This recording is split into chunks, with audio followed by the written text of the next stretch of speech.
Shalom a todos, un saludo cordial desde la Tierra Santa, desde Jerusalén, Israel.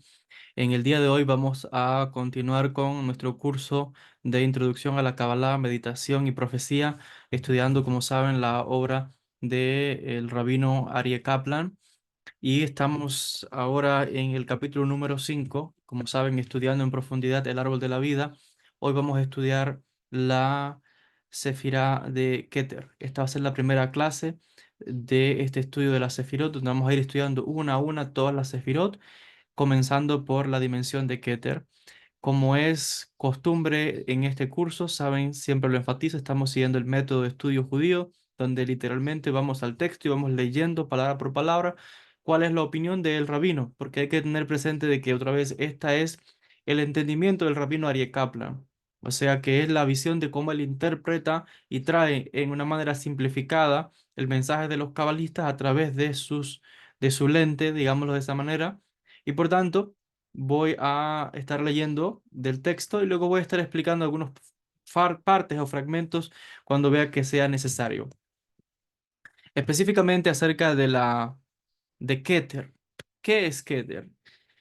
Aquí hay que profundizar acerca cuando hablamos de la dimensión o de la sefirá de Keter. Normalmente se traduce Keter como corona, pero vamos a ver en la clase del día de hoy que el significado real va mucho más allá, como mismo ocurre con cada una de las 10 sefirot. Es un error pensar que el significado intrínseco de una sefirá es simplemente por el nombre que lleva. Keter, Jochma, Binah, Hesed, Geburah.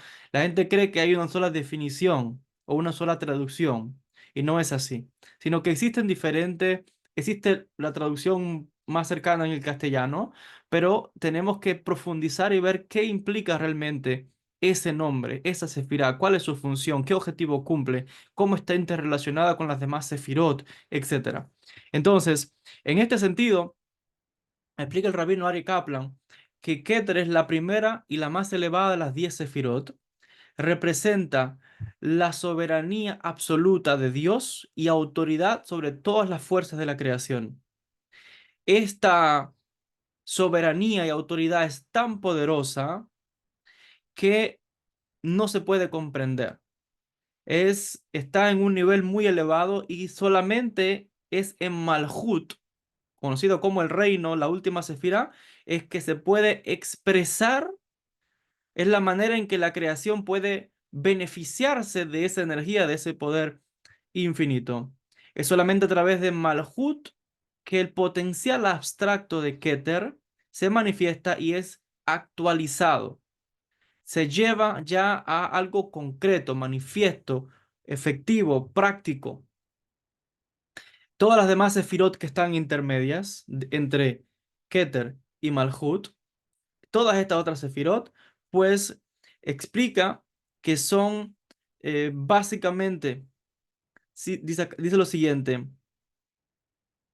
están solamente para traer la autoridad de Keter hacia Malhut. Básicamente las demás sefirot están justamente en el medio entre Keter y Malhut, simplemente para manifestar o para traer a la actualización la voluntad divina. Entonces, si miramos, por ejemplo, voy a dibujarles al árbol de la vida, una pizarra. Si miramos el árbol de la vida, para tener una idea un poco más clara, vamos a ver que tenemos acá Keter, Jochma, Binah, Hesed, Geburah, Tiferet, Netzach, Od, Yesod y Malhut. Tenemos todas las conexiones.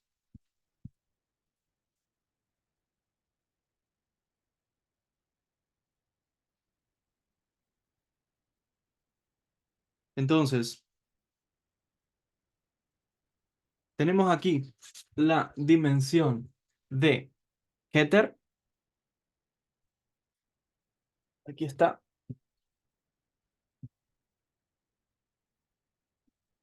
Y podemos ver cómo está lo opuesto de Keter es Malhut.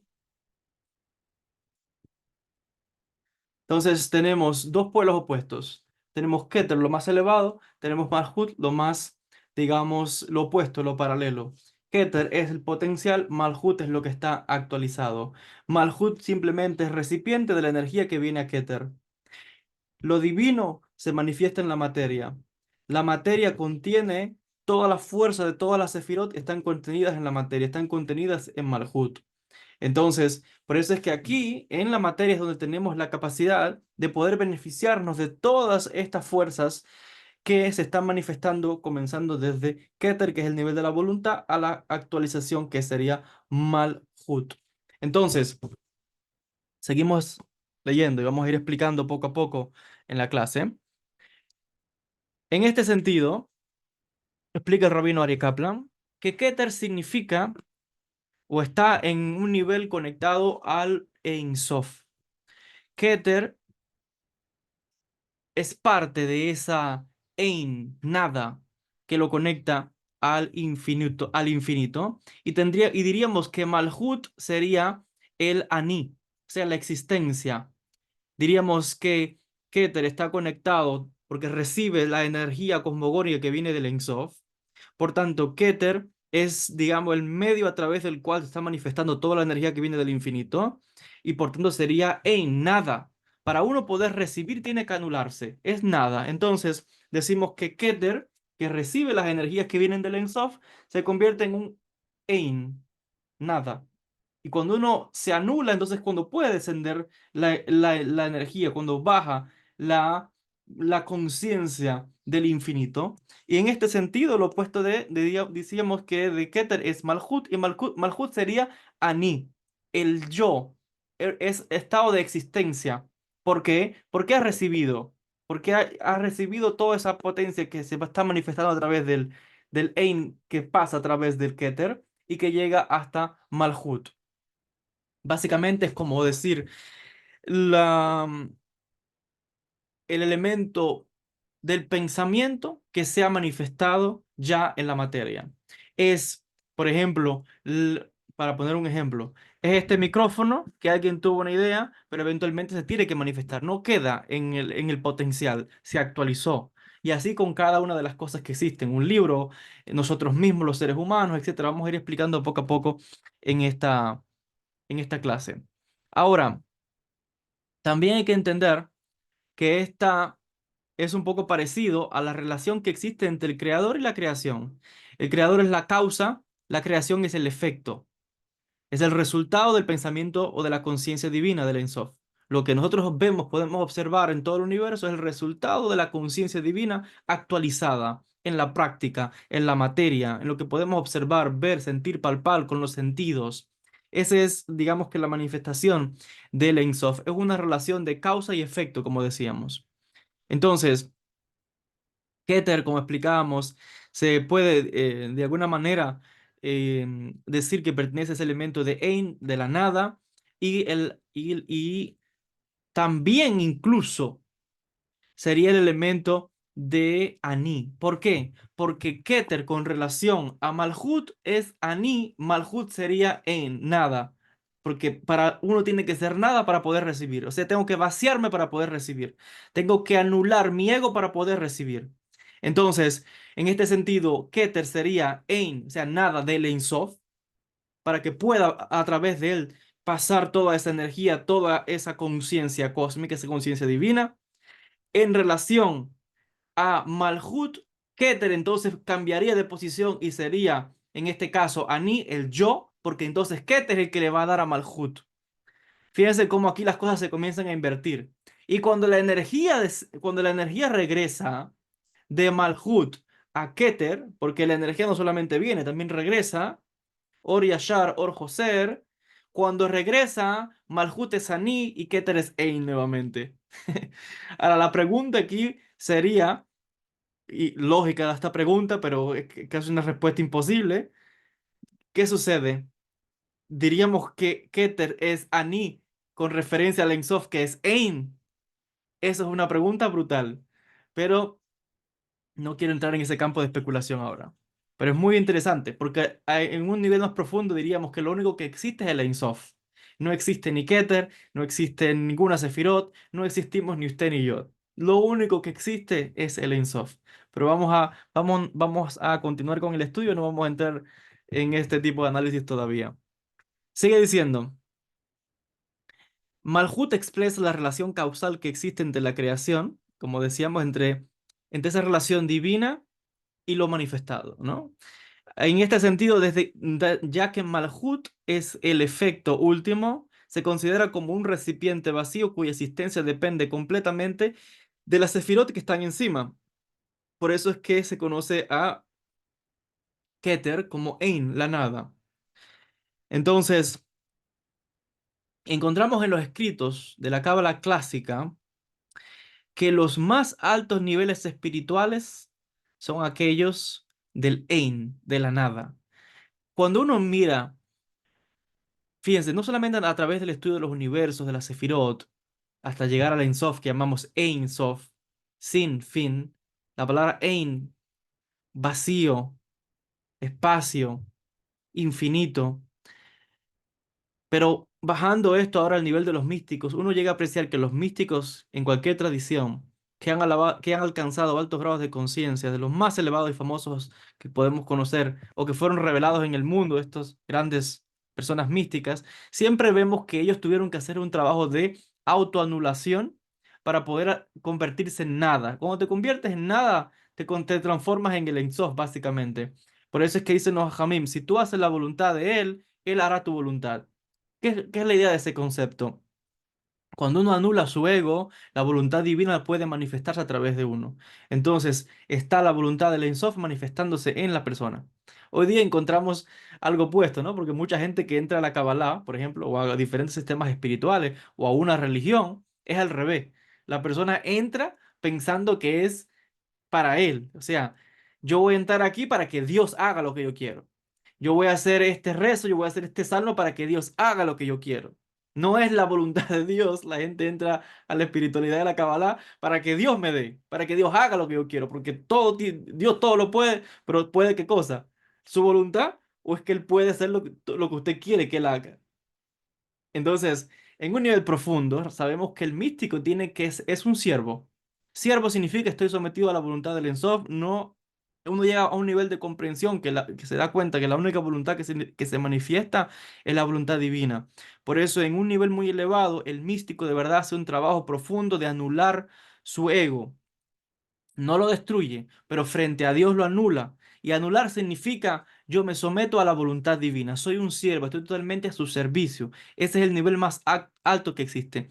No es luchar por hacer todo el tiempo mi yo y yo, sino que sé que la voluntad divina para que esté operativa en mí, tengo que ajustarme a las reglas del juego. Yo no soy el que dirige el juego. Es el creador el que está moviendo todas las piezas.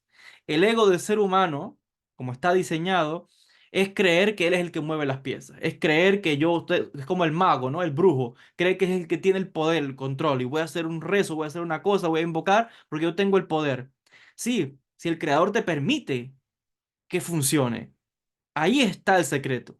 Es el creador, es de arriba donde tienen que dar el permiso para que te funcione. Si de arriba te dan el permiso, el resto te va a funcionar. Pero si de arriba no te dan el permiso, nada se mueve aquí debajo. Eso es lo que mucha gente tiene que comprender. A veces cuando viene gente con temas de brujería y miedo, ¿cómo es posible que un creyente todo el tiempo con miedo? ¿Miedo a qué? Nadie puede mover un dedo si de arriba no se da el permiso. Nadie. El ego del brujo, del hechicero, del que entra a la Kabbalah creyendo que esto es magia, es que viene con esa idea de que es su ego el que manda. Yo puedo mandar a Dios. Y ese es el ego que han caído muchos cabalistas. Yo puedo mandar en el sistema. Tonterías, al final se lo comen completamente. ¿Te das cuenta o te lo recuerdan quién es el que manda? Eso lo vamos a ver luego cuando continuemos el estudio de Keter, para que veamos cómo la única voluntad que se manifiesta es la voluntad del Ein Sof. Y por eso en el nivel, la esencia de la Kabbalah es llegar a ese nivel de Keter, de anulación frente a la divinidad, no a otro ser humano. Ojo con lo que estoy explicando acá. Porque todos acá, en este sentido, hay que tener claro algo muy importante. Toda la criatura, toda la manifestación, todo lo que existe, somos simplemente siervos al servicio del Ein Sof. Cuando uno trabaja ese estado espiritual muy elevado, es cuando entonces se manifiesta, el Ein Sof se puede manifestar en la persona.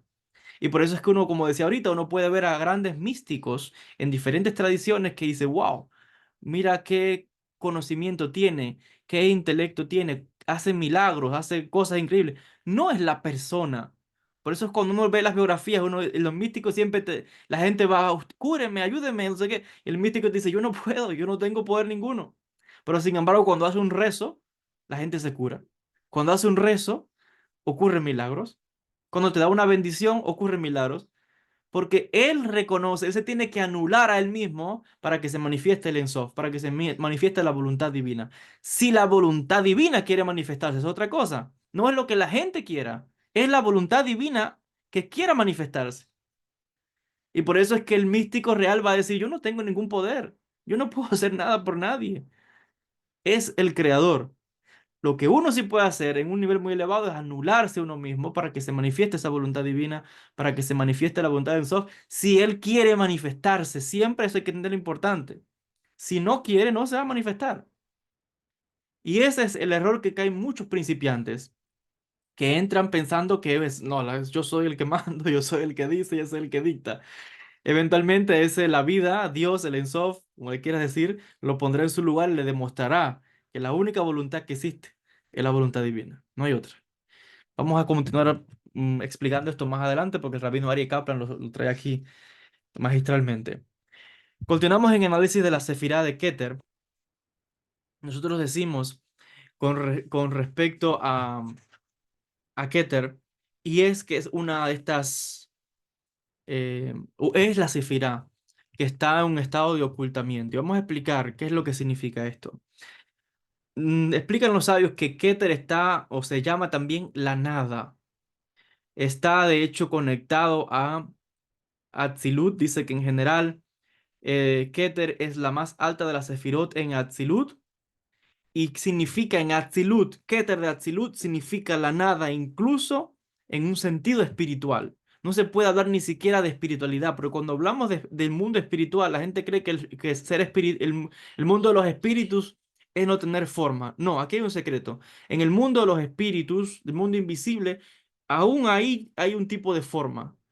Aún ahí hay un tipo de vestimenta, lo llamamos cuerpo, pero más sutil. No es como el nuestro, pero es más sutil. Existe algún tipo de vestimenta ahí. Eso es un tema amplio. Pero en Keter del universo de Atzilut no existe. Ni cuando hablamos de la nada, es la nada incluso del nivel espiritualmente hablando. Es algo incomprensible. Por eso es que Keter no se puede comprender. No se puede entender de manera lógica Keter. Y vamos a explicar más adelante este término, les decía. Dice, en un nivel muy profundo. Sin embargo, el término, perdón, dice acá lo siguiente. Esto también se entiende por el término Ein Sof mismo, que literalmente significa Ein Sof, sin fin. Por eso es que nosotros, cuando hablamos en la Kabbalah del Ein Sof, o sea, del infinito, literalmente lo que eso significa es sin fin. Cuando hablamos de Ein Sof, estamos hablando en este caso de eh, no tiene fin.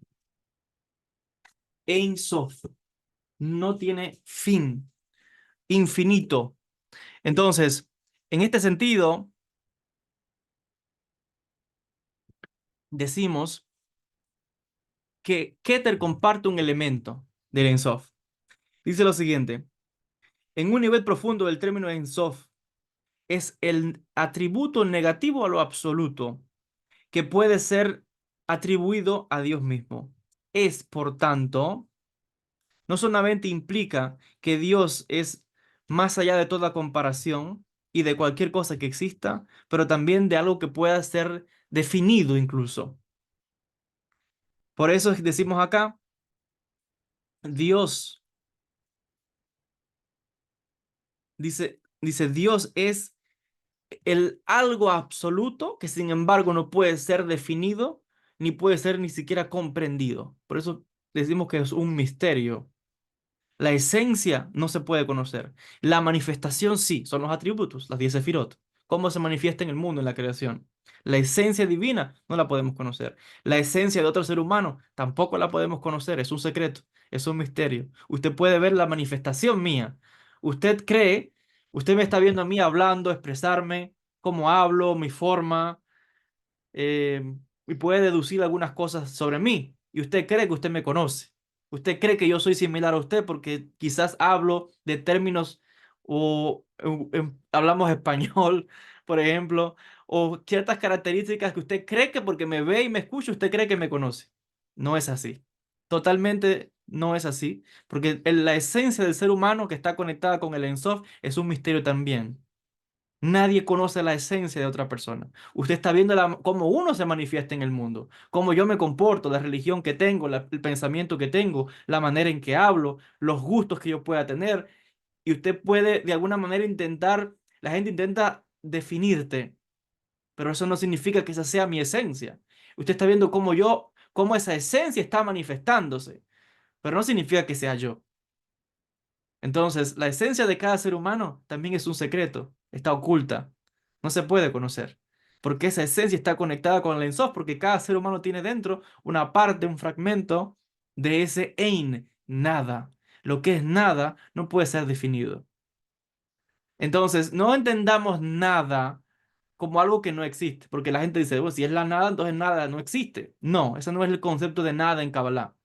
Es algo que existe, pero que no puede ser definido. No existe concepto que pueda ser definido, lo que podemos es definirlo con atributos negativos, que aún así eso es un problema, porque de alguna forma estamos ascribiéndole algo a esa nada incomprensible. Como decía ahorita, usted me está viendo cómo yo me manifiesto, son los atributos. Entonces usted cree que definiéndome o negando quizás la forma, esa manifestación, usted cree que me conoce. No, eso todavía sigue un misterio. Y así ocurre, como decía, con cada ser humano. Por eso es que cuando uno hace un estudio de uno mismo, que es lo que hacemos en la Kabbalah, mirar hacia el interior, uno empieza a descubrirse uno mismo, uno empieza a entenderse uno mismo y se da cuenta que uno mismo es un misterio para uno mismo. Y entre más uno se llega a estudiar, a ver, a analizar su pensamiento, sus hábitos, la forma de actuar, de pensar, uno mismo se va a sorprender de uno mismo porque dice, pero ¿y quién soy yo realmente? Y el potencial de autoconocimiento va al infinito también porque la esencia del ser humano no se puede llegar a conocer porque es parte de ese Ein, nada que corresponde al Ein Sof. Entonces, en este sentido, diríamos, o explica el rabino Ari Kaplan, volviendo otra vez a la Sefirá de Keter, Keter está conectada con ese Ein, comparte el elemento de Ein, de la nada, pero no es la nada en el sentido de algo de la no existencia. No, nada en el sentido de lo que no se puede comprender, que es un misterio, que es inconocible, que no se puede definir, pero existe, pero no se puede, no lo conocemos, no se puede definir. Es un misterio. La esencia del ser humano no se puede conocer, es como un pozo profundo, pero no llega a ningún sitio. Por eso decía Rabbi Nachman, al final cada ser humano es como eso, ¿no? Como ese misterio, porque ese misterio es la parte divina que está en cada ser humano. Entonces, eso también es lo que significa que Keter está oculto. Vamos a explicar esto. Como la más alta de las Sefirot, Keter, es como un puente de conexión entre el infinito e Sof y la creación. Ya explicábamos ahorita que es por aquí, por Keter, por donde entran las energías. Van a entrar las energías a todas las demás Sefirot hasta llegar a Malhut, ¿verdad? Entonces, Keter es por donde entra la conciencia divina en toda la creación, no solamente en el ser humano, en todo lo que existe. En este sentido, decimos que está completamente oculta y que es incomprensible y que por tanto comparte esta cualidad con el infinito. No se puede definir, no se puede hablar. Por eso siempre decimos, en Kabbalah el objetivo es llegar a Keter, pero es como una utopía. En este sentido, decimos que aunque la corona está sobre la cabeza, como esta equipa puede estar en mi cabeza, la equipa no es parte de mí, no es parte de mí. La corona está en la cabeza del rey, pero no es parte del cuerpo. En ese mismo sentido sucede lo mismo, ¿no? Keter, como esa corona que está en el cuerpo, pero no es parte del cuerpo, de esa misma manera, muchas veces encontramos en el estudio del árbol de la vida que muchos cabalistas no incluyen a Keter entre las sefirot.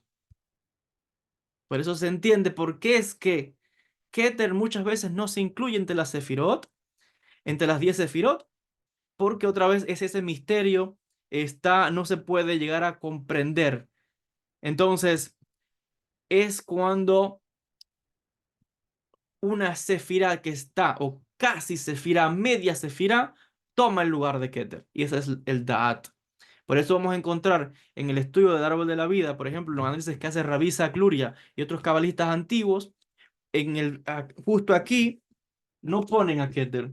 Aquí no ponen a Keter, aquí ponen el Da'at. Eso lo hacen pues el Arizal y ciertos cabalistas en vez de Keter ponen Da'at, porque decimos Keter es un misterio, Keter está conectado con el Ensof, no sabemos nada del Ensof, no podemos definir al Ensof, entonces no tiene nada que hablar. Keter le decía es simplemente por donde va a entrar la energía, por eso es que Keter está anulada, es parte del Ein, de la nada. Entonces, lo que sí podemos hablar, que el Da'at se asocia aquí, el Da'at sube, y en este caso toma el lugar de Keter. Y vamos a ver que hay una relación entonces entre Keter y el Da'at, que el Da'at, que es una casi sefirá, no es una sefirá, pero es casi porque toma el lugar de Keter cuando Keter se anula. Si Keter se anula, el Da'at puede salir a la flote. Y hay un secreto muy grande.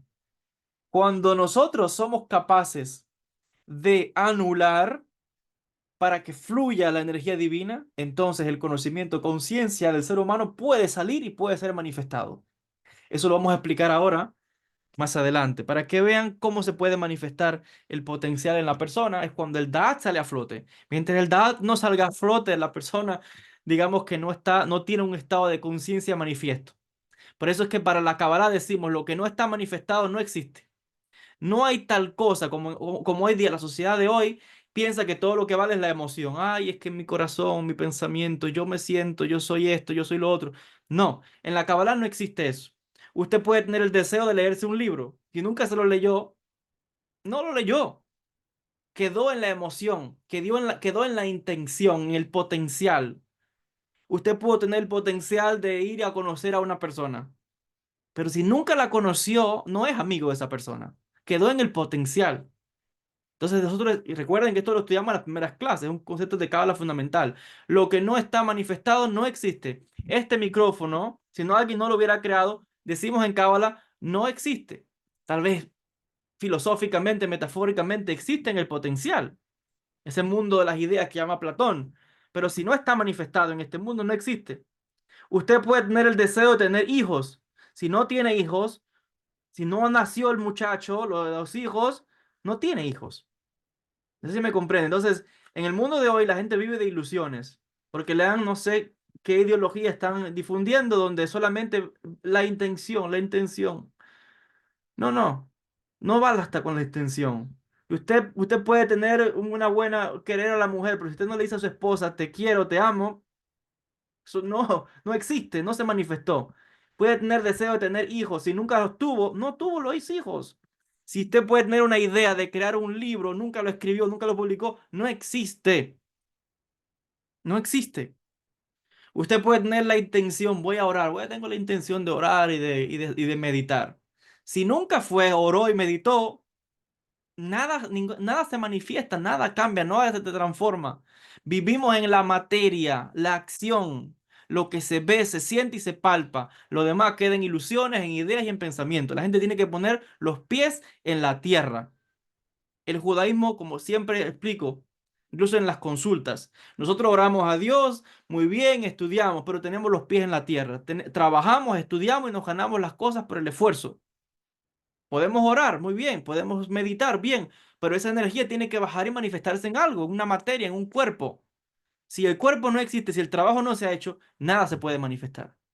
Entonces, volviendo nuevamente a este punto que estamos analizando, decimos que el Da'at es la conciencia manifestada. Y vamos a explicar esto. Da'at es lógica aplicada. Dice lo siguiente el Rabino Ari Kaplan. Volviendo al tema de Keter, ya explicado por qué muchas veces Keter no se menciona dentro de las 10 Sefirot. Eso lo vemos en el escrito de Arizal y otros cabalistas. Y en lugar de Keter ponen a Da'at. ¿Por qué? Porque Keter dijimos que es ese potencial, es esa parte del Ein Sof, que es un misterio que no está revelado. Y por tanto, si no conocemos nada, ¿de qué estamos hablando? Pues no se pone, ponemos al Da'at. Pero, ¿qué es el Da'at que está manifestándose? Explica el rabino Ari Kaplan. Dice así: la simple manera de entender esta exclusión de Keter es en términos de la creación de los universos. La Jochma, la sabiduría, por ejemplo, representa lo que puede llamarse puro, indiferenciado estado de la mente. Es en este pensamiento puro que no ha sido todavía fragmentado ni diferenciado en conceptos o ideas. Por tanto, en la Jojma podemos encontrar los axiomas más básicos de la unidad prístina en estado original, virginal. En ese estado de unidad todavía está en la Jojma. ¿Cuándo podemos hablar de estados diferenciados? Cuando hablamos de Binah. Binah es la que empieza a darle una diferenciación, una lógica a las cosas. Wow, esta persona, por la manera en que habla, esta es su creencia, este es su pensamiento. Esta otra, por la manera en que habla, o sea, ves a Binah que está ya dividiendo, diferenciando, tratando de dar sentido. Por eso es que Binah es el entendimiento. Entonces, en este sentido, decimos que Binah es la habilidad de hacer distinciones lógicas. Decimos que esto es un micrófono y no es un perro, por ejemplo, un animal, o un pajarillo, o un gorrión. No, es un micrófono. Hacemos distinciones lógicas. Si yo hago esto y esto, el resultado será este, actuando lógicamente. Para que ustedes me puedan entender, tengo que hablar. No puede quedar en el pensamiento. Si queda en la mente, nunca di la clase. Tiene que manifestarse a través de la boca. Y esa manifestación dijimos que es la creación. ¿Y la creación cuál es? Malhut. Por eso es que decimos Malhut es la boca. La boca es creadora. Entonces, en este sentido, volvemos al análisis que estamos haciendo. Binah es la capacidad de distinguir de manera lógica y decimos que el Da'at, el conocimiento, sigue a la Jochma que está en estado de unidad, unida con la Binah, el entendimiento, la capacidad de tomar decisiones o de actuar lógicamente. Esto unido da origen a lo que llamamos al Da'at, que básicamente es la lógica aplicada. Da'at, que se traduce como conocimiento o conciencia, no es solamente un concepto abstracto. Da'at es la sabiduría y la lógica aplicada. Por tanto, decimos, todo conocimiento que no se aplica no es conocimiento. Toda conciencia que no se aplica no es conciencia. Por eso decimos, Kabbalah no es solamente estudiar ideas. Si yo no lo estoy viendo manifestado en la persona, en sus acciones, en su pensamiento, en su vida, ahí no hay conocimiento, ni hay conciencia ninguna. La gente puede saber lo que tiene que hacer, pero no lo haces, pues no se manifestó nada. Como decía ahorita, usted puede tener deseo de ser doctor, nunca estudió, nunca fue a la universidad, usted no es doctor. Usted puede tener el deseo de emprender cualquier cosa, estudiar algo, un libro, no nunca lo leyó, no existe. Lo que no está manifestado decimos que no existe. Quedó en el potencial, quedó en los deseos. Por eso es que decimos incluso que Keter no solamente, y miren qué curioso nuevamente, Keter tiene que ver con lo que llamamos razón, el nivel de la voluntad. Y siempre le explico a las personas en las consultas que el razón, o en Keter, está la voluntad, hablando de la voluntad divina, pero también la voluntad del hombre, porque vamos a ver también esto luego. Está la voluntad, pero también está el deseo. En Keter decimos, está el deseo, está el razón, voluntad. El mundo está lleno de gente con deseo. Usted puede desear muchas cosas. Una gente desea emprender un negocio, aquel desea casarse, aquel desea una carrera, aquel desea un libro, aquel desea una casa. Todo el mundo desea, desea, desea. Pero ¿cuántos tienen la voluntad de llevarlo a cabo? No muchos. Voluntad requiere mucho más. Voluntad requiere Da'at, aplicarlo, manifestarlo. Da'at. Miren, por eso es que decimos que Keter se sustituye con Da'at. El Da'at sube y se manifiesta. Uno puede tener deseos. Si no tiene voluntad, nunca se va a manifestar el Da'at. Que el Da'at, como decía, es conocimiento aplicado en la práctica, conciencia aplicada. Yo puedo saber puedo tener el deseo, puedo saber lo que tengo que hacer. Nunca lo hice, no me sirvió de nada. No es conocimiento real, no es conciencia real porque nunca lo apliqué. Entonces no era una ilusión. La gente vive la vida llena de ilusiones, todo el tiempo soñando. Y más hoy, en la época actual, la gente vive en el mundo virtual, todo el tiempo es el mundo de las ilusiones. Perdido en... Es más fácil escapar de la realidad e irse a un mundo virtual que no existe. Entonces, decimos, para que te vaya bien, para que tengas éxito, tienes que sacar el DAT, es aplicarlo. Eso es un trabajo que hay que hacer, que se hace. Y por eso es que los cabalistas sustituyen Keter por DAT, porque es conocimiento aplicado, no es conocimiento de que leí un libro. Si yo no, si eso no se ve en uno, si otros no lo pueden distinguir, no es. No es. Entonces, el éxito en todo es cuando uno aplica las cosas. De nada me sirve estudiar si no lo pongo en práctica en mí. ¿De qué me sirve estudiar Kabbalah si no lo pongo en práctica en mí? ¿De qué me sirve? No tengo conciencia entonces, no tengo da'at realmente. Creo que tengo un deseo, una ilusión, pero no existe realmente, no está manifestado.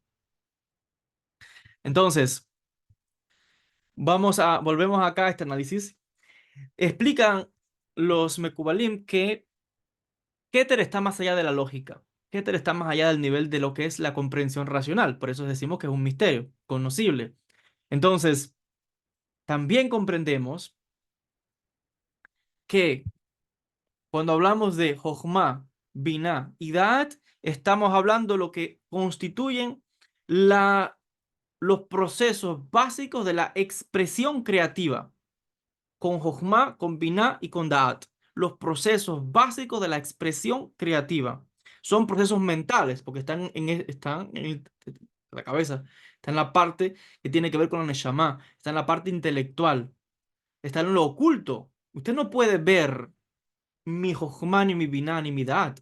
La única forma de verlo es cuando el Da'at se está expresando a través de la palabra, cuando está manifestándose. Es cuando usted puede tener una percepción, oh, si tiene Jochma, si tiene sabiduría, si tiene Binah, si tiene entendimiento. Y Da'at, si tiene conocimiento y tiene conciencia. Pero solamente cuando el Da'at está manifestándose. Mientras el Da'at no se manifiesta, que la gente lo vea, que el mundo lo vea, que está creado, usted no puede, no tiene forma de poder ver en otra persona sus procesos mentales que llamamos Jochma, Binah y Da'at. Da'at, por definición, como decíamos, tiene que ser aplicado. Si no está aplicado, no es Da'at. Esto es muy importante. Entonces, dice acá el rabino Aryeh Kaplan dice lo siguiente: juntos a la Jochma, Binah y el Da'at constituyen las bases mentales, las bases de los procesos mentales que son la base de la expresión creativa, de toda expresión creativa. Representan en un nivel abstracto de la mente. Sin embargo, son meramente derivativos del primer impulso o voluntad que está más allá de lo sensible y lo abstracto y que trasciende los axiomas de la lógica y de la creación. Eso se llama Keter. Entonces, Keter está más allá de la lógica, más allá de toda definición, por eso que está conectado con el Ein, con el Ein Sof. Decimos que Keter muchas veces perdón, Keter muchas veces no se refiere como parte de las 10 Sefirot, y en estos casos Keter está oculta y el Da'at está manifestado.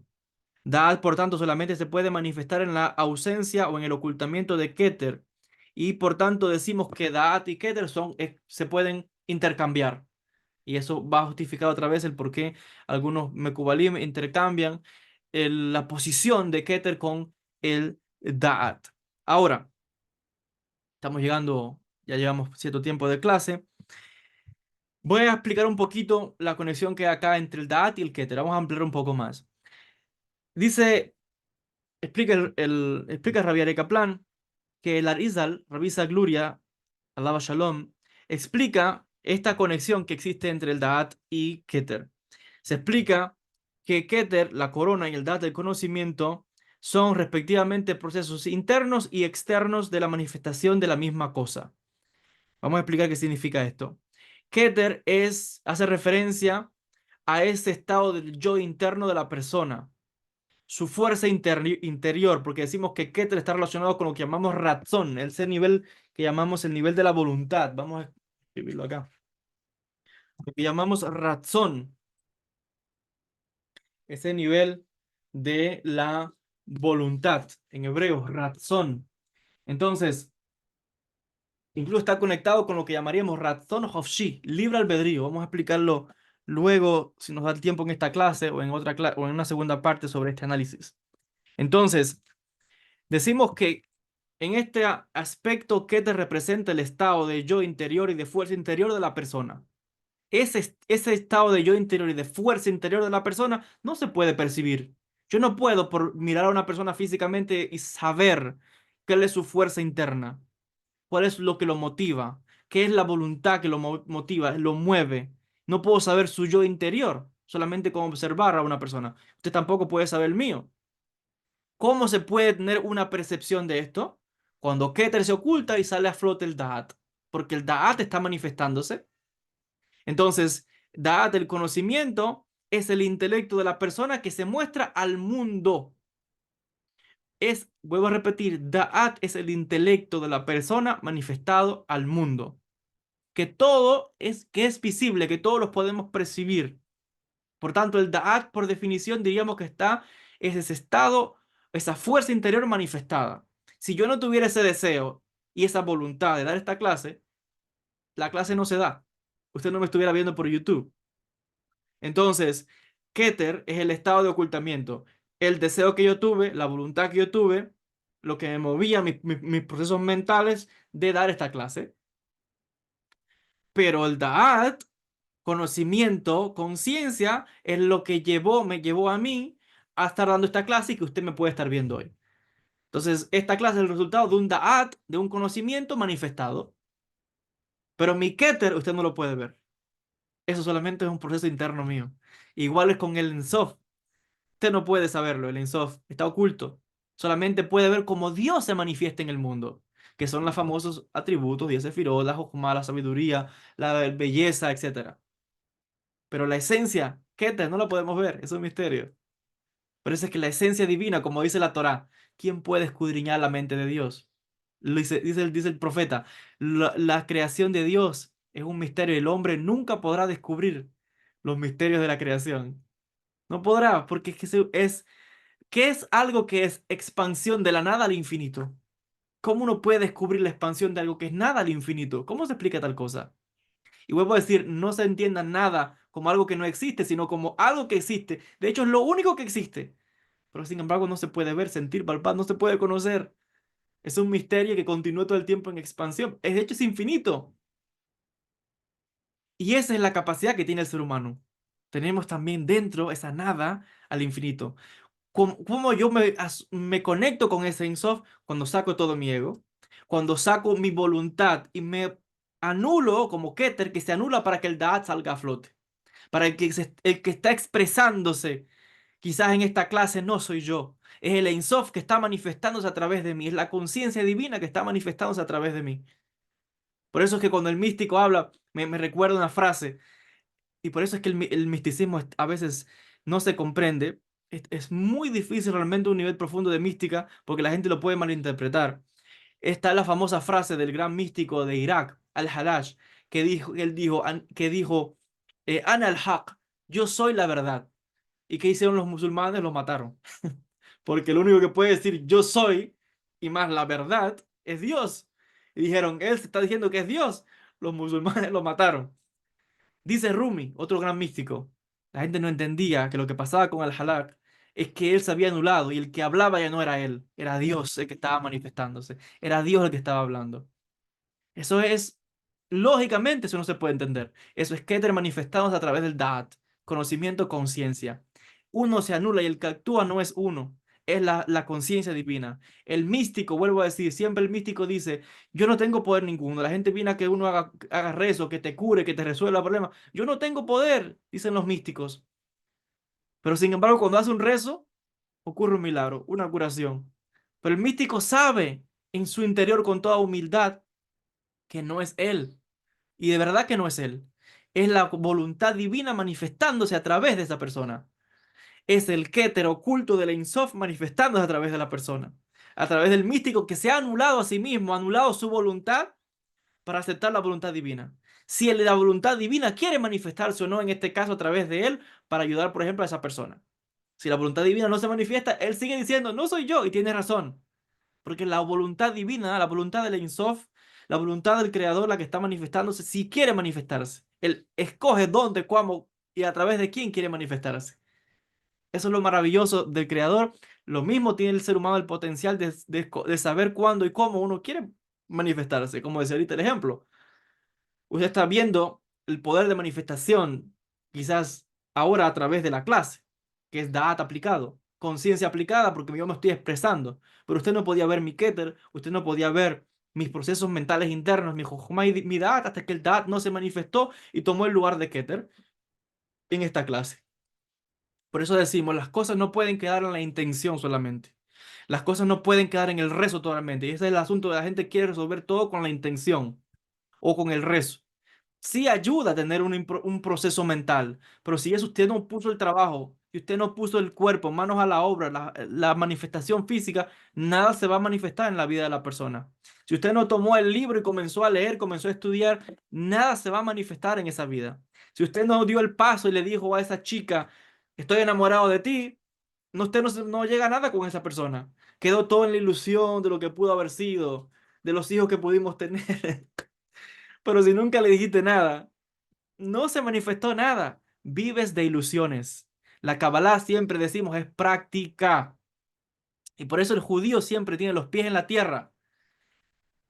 Hay un refrán que tenemos en el judaísmo que dice, a ver si lo recuerdo ahora. Ora, pide a Dios como si Él te fuese a escuchar, como si te estuviera escuchando. Pero luego ve y tú haz las cosas como si Él no existiera, como si Él no te escuchase. ¿Qué significa eso?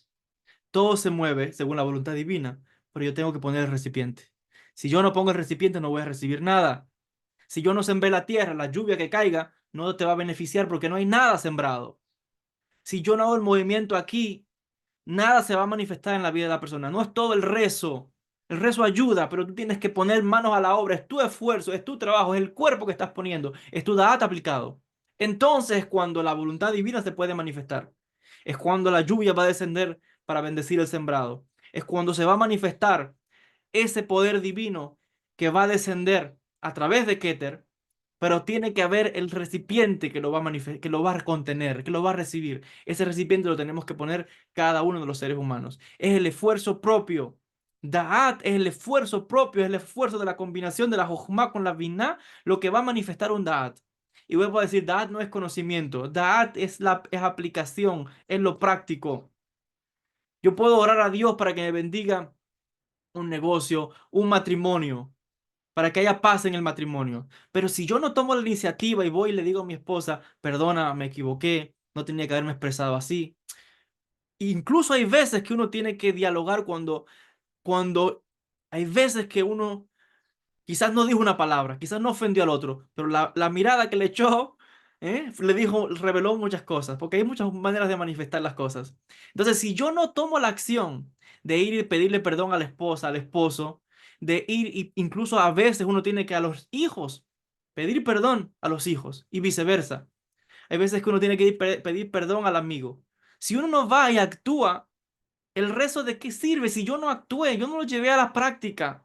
Da'at aplicado. Yo te puedo dar todas las clases del mundo sobre cómo manifestar, cómo hacer, cómo traer la bendición a este mundo, cómo manifestar el éxito en la vida de una persona. Pero si usted no lo pone en práctica, de nada me sirve. Porque no soy yo el que va a hacer el cambio en usted, es usted mismo. Es usted el que tiene que poner el recipiente. Yo puedo poner el conocimiento. Yo puedo poner, en este caso, estoy poniendo ahora mismo el razón. Estoy poniendo esa voluntad y a través de esta clase, pero usted no aplica nada de lo que yo estoy diciendo, de nada le sirve. Como decía ahorita, si usted no fue y arregló las cosas con su esposa, con su esposo, si usted no deja la envidia, el rencor, la ira, el mal hablado, la violencia, ¿qué paz? ¿De qué paz estamos hablando en ningún matrimonio, en ninguna familia? ¿De qué estamos hablando? La gente otra vez vive de ilusiones. No es solamente el rezo, no es solamente la intención. Si usted no actúa, ese rezo, esa intención no se va a manifestar en ningún lado. La shefa, la bendición, no se va a manifestar en ningún lado. La persona tiene que actuar, tiene que manifestar, es la que tiene que poner paso, dar el paso, poner el recipiente. Si no, nada se manifiesta, nada se crea. Para ir cerrando de la clase del día de hoy, decíamos que Keter hace referente a ese proceso intelectual interno, oculto. Entonces, decimos que, y fíjense qué curioso, las explicaciones que dan los sabios, dice lo siguiente: Da'at es la habilidad que tiene la persona de expresar su inteligencia a otros, al mundo. Por tanto, la Jochma y la Binah, y a un nivel mucho mayor, también el Keter, representa el concepto interno de la mente, mientras que el Da'at es en función, es la habilidad de comunicar nuestros pensamientos de manera efectiva. Decimos, por tanto, como decía ahorita, Keter es ese elemento interno del pensamiento y por tanto aquello que no se comunica, decimos, no es Da'at manifestado. Podemos ver, por tanto, que la habilidad básica de comunicarse y desarrollar una relación inteligente entre los seres humanos con el mundo exterior es la función que tiene el Da'at.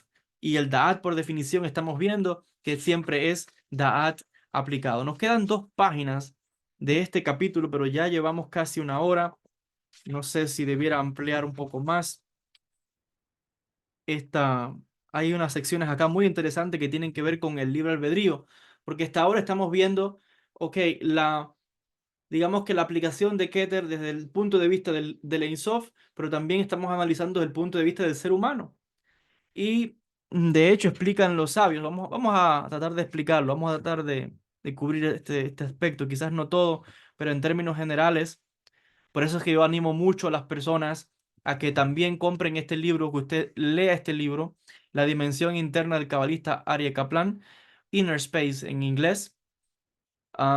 Porque otra vez yo puedo darle la clase, pero usted no hace el trabajo de leer el libro, no le va a beneficiar mucho. Algo puede beneficiarle que yo le dé la clase y que usted me escuche, pero usted no hace el trabajo de leer, de aplicar.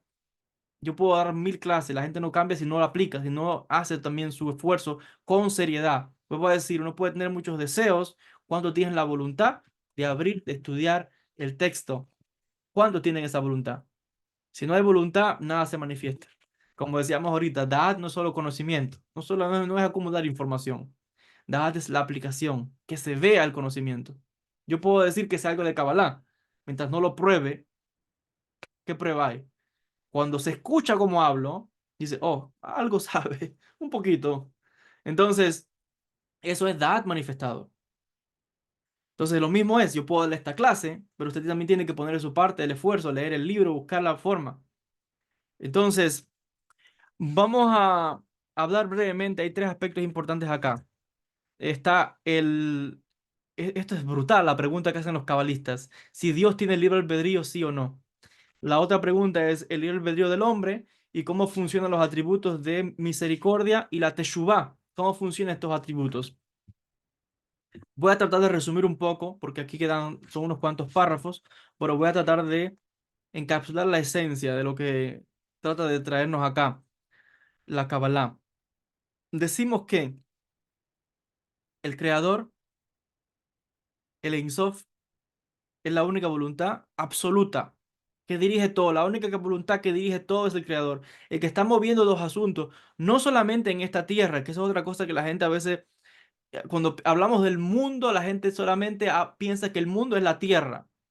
No, es que solamente está la Vía Láctea donde existimos. Hay billones y billones y millones de planetas, de estrellas y cada vez se descubren más. Y de las galaxias como la nuestra, de hecho como la nuestra no, muchísimos más grandes, existen millones y billones y billones de galaxias que dentro tienen billones y billones y billones de planetas y de estrellas y de tantas cosas. Quiere decir que el creador está manifestando algo. Y esto es creación, dentro del espacio vacío donde está la creación. No hablemos de ahora mundos y dimensiones que están más allá de la materia. Ahora, en este sentido, el que mueve todo eso es la voluntad del Ein Sof, del infinito. Ese Ein Sof, ese infinito, está moviendo todas las cosas en lo que la Kabbalah llamamos procesos históricos, donde todo lo que acontecimientos que se pueda manifestar en el mundo, todo al final se fuerza a mover para que sea la voluntad divina la que se manifieste. Aun cuando uno vea guerras, amenazas de guerras atómicas, destruir el mundo, de 1000 cosas, todo lo que es detrás de todo eso es la fuerza del Ensof. que está manifestándose. Aunque uno no entienda. Si el Ensof quiere, vuela este mundo en pedazos. Y si quiere, lo deja. Esa es voluntad de él. El ego del ser humano es decir, no, aquí el que manda soy yo. No. ¿Qué es la Tierra? Nada. Siempre lo digo, miren documentales de astronomía, del espacio, el cosmos, y verás que dentro de la Vía Láctea la Tierra es un puntito insignificante. Y el ser humano tiene un ego tan grande que nos estamos matando unos a otros porque pensamos que tenemos a Dios en el bolsillo. Entonces, si la voluntad del Ensof es que el mundo se mantenga, se mantiene. Si la voluntad del Ensof es que se destruya, se destruye. La Tierra es nada dentro de lo que es la Vía Láctea, que tiene millones y millones de planetas. Y existen, como ya decía, millones y billones de constelaciones que tienen dentro billones y billones de creaciones también que no tenemos ni idea. Entonces, la voluntad divina está manifestándose. ¿Qué puede significar que vuela en pedazos la Tierra? Nada. ¿Qué significa eso para el Ensof? Ah, el que se preocupa es uno. Pero bueno, ¿qué quiero yo explicar? ¿Para qué traigo este ejemplo? Para decir que la única voluntad que existe es la voluntad divina. La única que existe es la voluntad del Creador. Entonces, esa voluntad divina,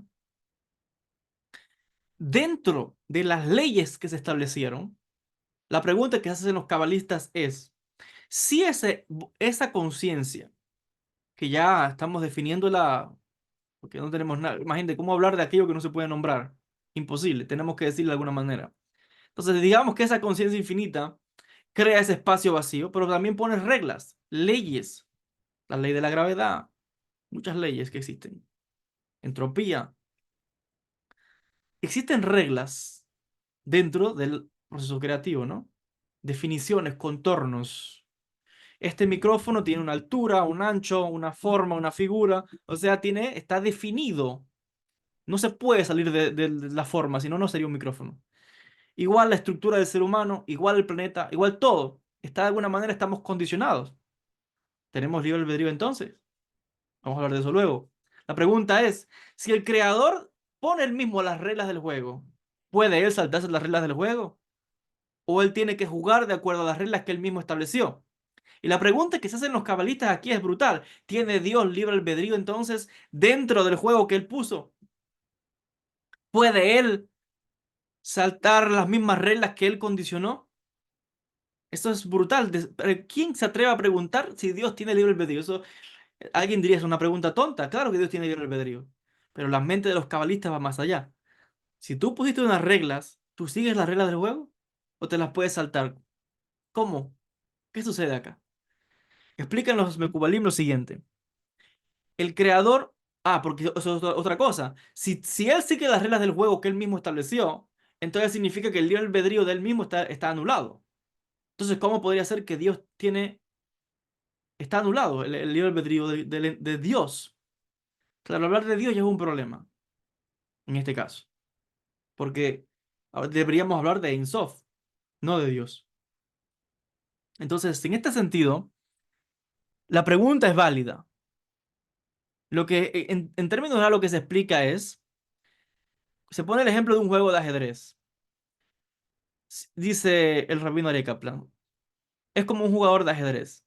Si usted quiere, usted puede mover el peón de un lado del tablero en una sola jugada y lo pone del otro lado del tablero. ¿Lo puede hacer? Sí. Usted coge una pieza y la pone donde usted quiera. ¿Son las reglas del juego? No. Porque las reglas del juego dice que solamente para iniciar la partida, la apertura son dos pasos. Una vez que moviste el peón, son un solo paso todo el tiempo en línea recta. Y cada una de las piezas de la partida tiene una forma de moverse, no se puede mover como quiera. El caballo en el ajedrez no se mueve como quiera, el alfil no se mueve como quiera, la dama, la torre, el rey no se mueven como quieran. Cada uno está sujeto a reglas. ¿Tienen libre albedrío? Sí, se pueden mover, pero no como quieran. Hay reglas en el juego. El que está moviendo el juego, el jugador, si él quiere, puede mover una pieza y ponerla donde él quiere. Sí puede, como decía ahorita, puede mover un peón y puede moverlo donde él quiera. ¿Son las reglas del juego? No. Por tanto, para tú jugar una partida de manera lógica, según la conclusión del sistema de juego que tú diseñaste, tienes que seguir las reglas del juego. Entonces, un poco así dicen los rabinos de Kaplan, es lo que hace Dios. Él diseñó todo el sistema y él decide actuar de acuerdo al sistema, porque él mismo diseñó el sistema y él de alguna manera está actuando a través de las reglas, de las leyes que él estableció en el sistema. Si él quiere, se salta el sistema. Y dice Arie Kaplan, hay momentos en que él se ha saltado el sistema. En un nivel profundo, profundo, no sé si realmente eso es saltarse el sistema, y esa es la opinión mía, o era parte del juego. Pero el ejemplo que él trae es cuando la salida de Israel de Egipto, donde ocurre el famoso milagro del Yam Suf, se parte el mar a la mitad. Eso no es algo normal que ocurra. Eso es algo que es increíble, fuera de lógica. Por eso es que está en el nivel de Keter. Dice Rabino Are Kaplan, eso es saltarse las reglas del juego. Entonces, si él quiere, a veces puede saltarse las reglas del juego para que se haga su voluntad, para demostrarle incluso al ser humano, al hombre, que no es la voluntad de uno, es la de él. Porque él diseñó el juego, el sistema, y si quiere juega según las reglas o no. Normalmente sigue las reglas, porque él tiene un objetivo detrás de todo esto. Entonces, cuando él decide jugar según las reglas del juego, está anulando su Keter. Y el Keter que está manifestándose en este caso es el Keter de los seres humanos.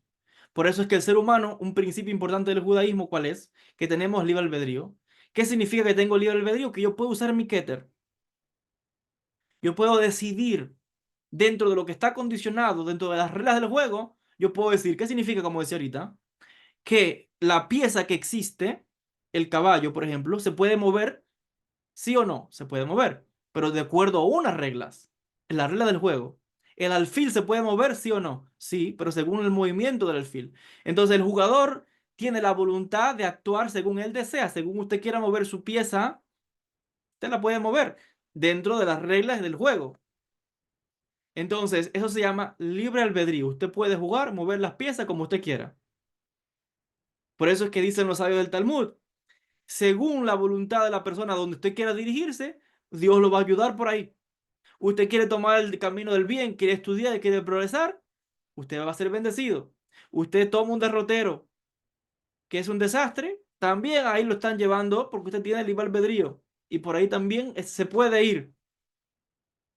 Es la voluntad de la persona que use su capacidad de su Keter, y en este caso se anula el Keter, entre comillas, se anula el Keter, o se oculta, mejor dicho, el Keter del Ein Sof, para que se ponga operativo el Keter o el razón, la voluntad, el deseo, la conciencia de la persona, que se está manifestando a través del Da'at de la persona. Son las decisiones que tomamos. Eso se llama libre albedrío. Keter se asocia con el nivel del razón, la voluntad divina, operativa. Pero para nosotros también es voluntad. Libre albedrío en hebreo se dice razón hofshi. Entonces, la voluntad del ser humano también está la palabra razón, del ser humano actuar. Y decimos que en ese sentido la voluntad divina se oculta. Y como se oculta, el ser humano piensa que todas mis acciones son, perdón, piensa que está en control de todo porque tiene la capacidad de actuar. No es así. Tiene que seguir las reglas del juego. Y el que estableció las reglas del juego es la mente que está por encima del sistema. Quiere decir que Dios no es un sistema como mucha gente cree. Oh, Dios es el sistema. No, no, no, dejémonos de definiciones. Dios está por encima de todo sistema. Recuerda lo que estamos explicando, y esto lo vimos en la primera clase. Dios no es Keter. Keter es simplemente un agujero por donde entra la luz, por donde entra la conciencia divina, la conciencia del Ein Sof. Pero hay también muchos Keter, hay diferentes universos, pero Keter no es Dios, la Sefirot no es Dios. Entonces Dios está por encima incluso del sistema, de las reglas del juego. Y ahí está el error de mucha gente que no profundiza en esto y se pierde. Dios es un sistema, Dios no es ningún sistema.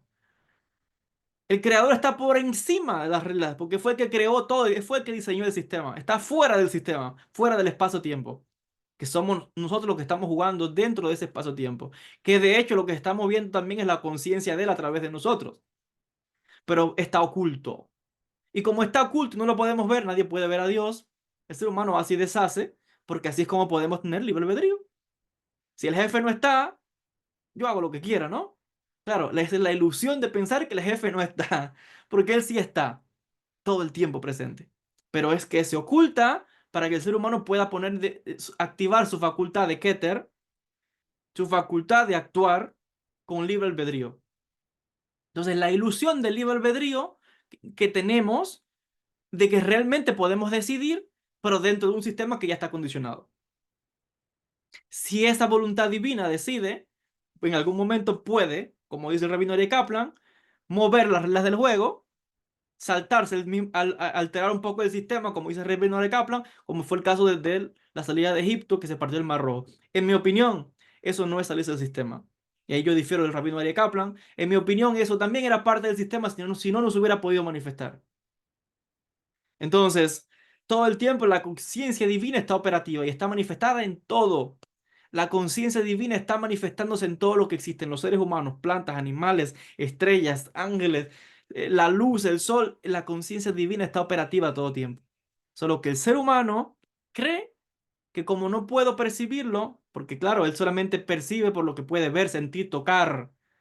Ese es el engaño de la materia, que también es parte de todo el sistema que está creado de creer, como la gente que llega al ateísmo, la gente que dice que cuando pasa dificultades, le viene un problema, ay Dios, ¿por qué me abandonaste? No te... El creador siempre está presente, aún también en la oscuridad. La conciencia divina siempre está operativa, lo que está oculta. Cuando se oculta la conciencia divina, se manifiesta el Keter del ser humano. Ya dijimos que cuando se manifiesta el Keter del ser humano, que es la capacidad del libre albedrío de actuar que tenemos cada uno de nosotros, realmente lo que está activándose es el Da'at. Por eso es que recuerden, Da'at y Keter son intercambiables. Cuando yo estoy hablando de que se oculta el Keter divino y se activa el Keter del ser humano, lo que estoy es diciendo que está activándose el Da'at del ser humano manifestándose. Entonces, así es como podemos explicar esta paradoja, ¿no? Decimos que Dios tiene libre albedrío absoluto, por supuesto, el Ein Sof, la única voluntad que existe, lo único que realmente existe es Él, su voluntad. Por Él o por esa razón, esa voluntad, existimos nosotros. Hay que entender que incluso ese concepto de decir, oh, la voluntad divina, el razón del Ein Sof, eso también es una creación. El Ein Sof tuvo que crear el concepto de razón, de voluntad, para entonces manifestar esa voluntad. Por eso que aquí siempre hay que hacer definiciones. Tenemos el problema de que no podemos definir nada del Dios ni del Ensof, y por tanto le damos nombres. Bueno, decimos Dios, decimos infinito, decimos conciencia, decimos ciertas cosas, pero es porque, ¿qué vamos a decir? Hay que decir algo. Entonces, digamos que un poco así es como se puede entender el concepto de la voluntad divina, del libre albedrío del Creador, que es la única que existe, pero también del libre albedrío nuestro, que básicamente es dentro de las reglas del juego, del sistema, pero Dios está por encima del sistema. El Ein Sof está por encima del sistema. Ahora, aquí hay un concepto que también, con esto voy cerrando, que está conectado con Keter, y es el concepto de la Teshuvah. Y esto es fantástico porque decimos que la Teshuvah, explica el Rabino Ari Kaplan, es algo que no tiene ni lógica. Pero vamos a tratar de darle un poquito de lógica a esto. ¿Qué es Teshuvah? Vamos a leer un poco algo de lo que él explica y luego yo voy a expandir. Dice lo siguiente: misericordia y arrepentimiento, Teshuvah. Dice, Keter, la corona, también se refiere como el mundo de la misericordia. Podemos entender mejor cuál es el propósito de la creación, o por el propósito de que el hombre fue creado, y es para disfrutar al nivel más sublime, la cercanía con Dios. En el ambiente en que el hombre fue creado, tiene la capacidad de elegir el bien de acuerdo a su propio libre albedrío. El hombre, por lo tanto, se convierte en un recipiente del bien absoluto como resultado de su propio esfuerzo y trabajo. Voy a repetir nuevamente eso. El hombre, el ser humano, cada uno de nosotros, puede convertirse en recipiente del bien máximo, pero solamente como resultado de nuestro propio esfuerzo y trabajo. Nada te va a llegar gratis. De nada te funcionará la oración, como decía ahorita, solamente si tú no hiciste el trabajo, si no haces el trabajo. Para que te baje la bendición, para que se manifieste la Shekhinah, para que se manifieste Dios, como tú quieras decirle, la Shefa, todo lo que tú quieras hablar, tienes que hacer el trabajo, porque en el mundo de la materia, la única manera que el ser humano logra algo es con su propio esfuerzo y con su propio trabajo. Por eso Dios, cuando echó a Adán del jardín del Edén, que le dijo, A partir de ahora te ganarás el pan con el sudor de tu frente. Antes se lo ganaba gratis, Dios es el que se lo daba todo. Y esa es la trampa de muchas religiones que le enseñan a la gente que todo es por gracia. Bueno, toma, que todo es gratis. La gracia divina, salvación. No, eso era como estaba en el paraíso, que el hombre no hacía nada, todo estaba allá, todo tenía todo, eh, alimentos, todo en abundancia, súper millonario. ¿Y qué pasó? Lo echaron y le dijeron, a partir de eso es como el hijo, ¿no? Es como el hijo, de que el padre le pone las reglas en la casa. A Adán le pusieron las reglas en la casa, haz lo que quiera, pero eso no lo toque. Entonces, eso es como, como una familia, ¿no? El hijo está en la casa mientras sigue las reglas del padre. Si el hijo se pone rebelde y quiere hacer lo que le dé la gana, ¿qué hace la gente? Ah, tú dices que aquí el que manda soy yo, así que mira, vete a tu propia casa, a tu propia familia, ahora aquí no puedes estar. Ahora tienes que ganarte la vida tú, con tu propia fuerza. Eso lo hacemos muchos los seres humanos, ¿no es así? Entonces lo mismo con todo, cada uno de nosotros. En un primer momento disfrutábamos de todo. ¿Qué pasó? ¿Qué dice el creador? No. Está bueno ya de todo que aquí sea gratis. Aquí tienes que ganarte las cosas. ¿Y qué pasó? Nos mandaron a la tierra. Aquí estamos y venimos aquí a hacer un esfuerzo, a trabajar, a superarnos, pero no esperes que nadie te dé nada de gratis. Dios no da nada de gratis. Si tú no haces el esfuerzo y te lo ganaste, con tu esfuerzo, con tu trabajo. Ahí es cuando entonces Él dice, ¿sabes qué? Déjame bendecir a mi hijo. Como el padre que decía que aunque saque al niño de la casa, siempre de vez en cuando le deja por ahí escondido un dinero, va por la casa y le da algo. Siempre está, esa es parte del juego, digamos. Entonces, es un reflejo también entre la relación que hay entre Dios y el ser humano. Entonces, de la misma manera decimos que nadie recibe nada si usted no ha hecho el trabajo, por esfuerzo propio, por mérito propio, si usted no se lo ganó, nada se le va a manifestar. Ok, hay que orar, hay que meditar, pero hay que trabajar. Y hay que trabajar más y ganárselo que pensar que es más del resto y de las cosas. Eso es muy importante. Cuando el creador ve que de verdad te lo ganaste, te va a llegar automático, eso no hay ni que pedirlo.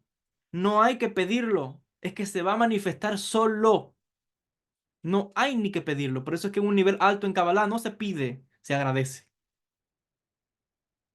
Porque el éxito va a ser resultado de tu esfuerzo. Y cuando tú te esfuerzas, por ley establecida, se te tiene que manifestar la bendición. Ahora, no te quedes ahí y dices, ah, ya logré, llegué a algún sitio. No, porque después te viene un sacudión en la vida y puedes perder todo. Y tienes que, para que recordarte que es un proceso constante. Es constantemente el trabajo que estamos haciendo. Pero, ¿qué es el concepto que estoy queriendo yo mostrar aquí? El concepto de la Teshuvah. ¿Qué significa Teshuvah? Como eso que acaba de explicar ahora. Que a veces uno cree que está en un lugar seguro y de momento se le mueve todo. ¡Pum! Dijo una palabra que no debía, ofendió a la esposa, ofendió al esposo, rompió una amistad. Me equivoqué. ¿Qué puedo hacer ahora? Puedo rectificar las cosas. Siempre puedo empezar de nuevo.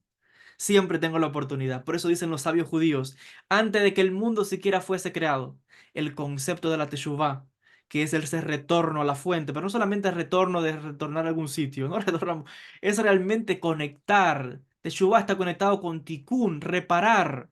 Y por eso yo decía ahorita, no es suficiente que si hay un problema en el matrimonio, si no hay paz, si hay peleas, muy bien, yo puedo orar, está muy bien, pedir que baje esa bendición, pero yo tengo que ir y decirle al esposo o a la esposa, perdóname, me equivoqué.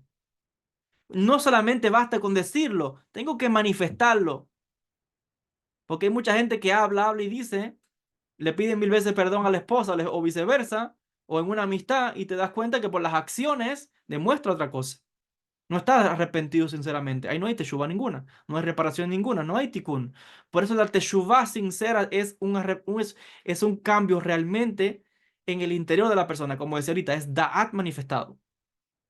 No es solamente saber que tengo que arreglar las cosas con la esposa, con el esposo, con los hijos, con el amigo. No es saber solamente de que si la lógica me está diciendo que para yo poder prosperar con las herramientas que tengo no es suficiente. Me dice que tengo que ir ahora a estudiar una carrera, un curso, emprender. Por lógica, por raciocinio. Eso se llama tikkun. Eso se llama data aplicado. Se llama teshuvah. Conectar los puntos. No puedo seguir tratando el mismo método sin cambiar las cosas. No puedo orar y orar si no sembré nada. No, la lluvia no va a beneficiarme. No, no he puesto el recipiente. Entonces, Teshuvah es la capacidad que tenemos siempre de conectar, de conectar. Si se rompió algo, si se desconectó algo, lo vuelvo a conectar. Siempre tenemos la oportunidad de conectar con el Creador. Siempre puedo conectar con uno mismo. Siempre puedo conectar con el otro. Entonces, siempre está ahí, está el deseo, Keter nuevamente, razón, Keter nuevamente. Y por eso es que Teshuvah se asocia con Keter. Y Teshuvah no es algo lógico. Teshuvah, dicen los Jajamim, donde está una persona que es Baal Teshuvah, no se puede parar un Sadik perfecto. No hay tal cosa. Donde está un Baal Teshuvah, una gente que hizo Teshuvah, no se puede parar un Sadik. Porque el Sadik, como no, técnicamente no cometió error, que eso también es otra ilusión, pero técnicamente se piensa que es Sadik perfecto, no comete errores. No hay tal cosa. Decimos que el que hizo Teshuvah bajó profundo al mal, vio la oscuridad y tuvo la fuerza de salir de ahí nuevamente a flote. Esa persona tiene mucho más mérito del que todo supuestamente en la vida le va todo bien. Por eso en el judaísmo decimos, cuando veas que todo te va yendo bien, cuidado, ten mucho cuidado, porque así no, la vida no se basa en eso. La vida es altas y bajas, altas y bajas. Nadie puede esperar que todo va a salir perfecto. Imposible. Imposible, en este mundo es imposible, son las reglas del juego. Pero siempre tenemos la capacidad de salir al flote. Es como él dice el salmista, si hasta 7 veces se puede caer el justo, pero de todas ellas se levanta. Pero ¿dónde se pierde la persona? En la caída. No te das cuenta que también te puedes levantar. La gente se enfoca más en el error que cometió el otro. La gente se puede enfocar más en las faltas de la otra persona y lo más peligroso de todo es las religiones y las ideologías que te recuerdan constantemente tus errores y tus faltas, como una carga que tienes que llevar toda tu vida recordándote lo, como dicen muchos, o como dicen ellos, lo pecador que es la persona. En el judaísmo no tenemos esa actitud. En el judaísmo decimos, siempre puedes hacer teshuvah. No hay tal cosa como que una gente nunca pueda hacer teshuvah. Imposible. Los Jamim dicen, antes de que el mundo se crease, ya estaba el concepto de la Teshuvah creado. Rectificar, porque la voluntad de Dios es rectificar las cosas. Y en un nivel muy profundo, nos damos cuenta que cuando pensábamos que estábamos desconectados de la espiritualidad, cuando pensábamos que estábamos desconectados de Dios, no es cierto. Siempre estuvo al lado nuestro, siempre estuvo con nosotros, solamente que estaba oculto. La Teshuvah es, como decía, no es algo de lógica, porque la lógica sería que el que se cayó ahí quedó. Pero la fuerza de la Teshuvah es que también te puedes levantar. Siempre te puedes levantar. No dejes que nadie te diga nunca otra cosa. Ninguna religión, ninguna persona, ningún sistema que te venga a hablar en el nombre de Dios te venga a decir que tienes una mancha, que siempre eres imperfecto. Nunca dejes que te digan eso. Hashem creó siempre lo que llamamos Teshuvah. Teshuvah siempre la persona se puede levantar, siempre se puede conectar, siempre puede levantarse y siempre puede superarse. Esa es la fuerza de la teshuva y eso no es lógico porque otra vez la gente se fija más en el defecto. Hasta el criminal más horrible que pueda haber en la historia, para la Kabbalah decimos no hay tal cosa porque todas las almas van a ser rectificadas y por eso dicen la Kabbalah en un nivel muy profundo. Esto es un secreto muy grande. Hasta el Satán hará teshuva. El mal hará teshuva. ¿Qué significa eso? Que el mal será eliminado, la muerte será eliminada, todo volverá a ser rectificado, porque todo lleva adentro una chispa divina. Hasta lo más oscuro, el más criminal, lo más horrible que usted pueda creer. Por eso es que el ser humano juzga de una manera que no es la manera que Dios juzga. Dios ve algo diferente, ve la luz que llevas dentro, aunque esté envuelta en miles de oscuridades. Por eso decía, eso no es de lógica. Y menos mal que el juez es Dios. Menos mal, porque el ser humano lo que hace es condenar. Menos mal que el juez es el creador. Y menos mal que existe el concepto de que siempre puedo comenzar de nuevo. Siempre puedo reiniciar nuevamente. Siempre. No existe tal cosa que alguna vez se cierre las puertas de la Teshuvah. La persona siempre tiene las puertas de la Teshuvah abiertas. Y eso está en el nivel de Keter. Pero siempre que sea una Teshuvah sincera, ojo. No es como la gente que cree que puede ser inteligente y comete un error y vuelve y vuelve y vuelve y pide perdón, pero vuelve. Nadie te va a creer. Es como decir una relación, una amistad, un matrimonio. Palabras. Demuéstralo. Demuéstralo. Es data aplicado. No es conocimiento. No es hablar solamente. Demuéstralo por tus acciones que eres lo que dices. Que te has transformado realmente. Eso se llama una teshuvah shelema, completa. Eso es lo que llamaríamos un estado que la gente llama perfección, pero realmente es completitud. Y constantemente estamos haciendo teshuvah. No es que hice teshuvah hoy y ya.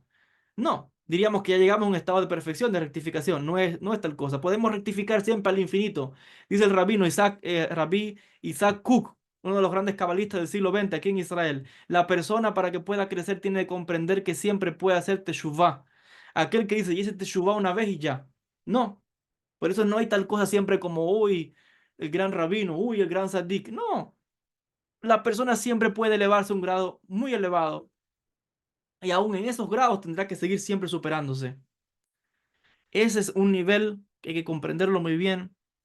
Estoy haciendo resumen, pero tienes que saber que las puertas de la Teshuvá siempre están abiertas. La Teshuvá no es de lógica, porque si fuera por lógica, la gente todo el tiempo está atormentándose, como decía ahorita, con ideologías, con religiones, con creencias que te hacen resaltar hoy lo imperfecto que eres, lo poco que eres, lo no sé qué.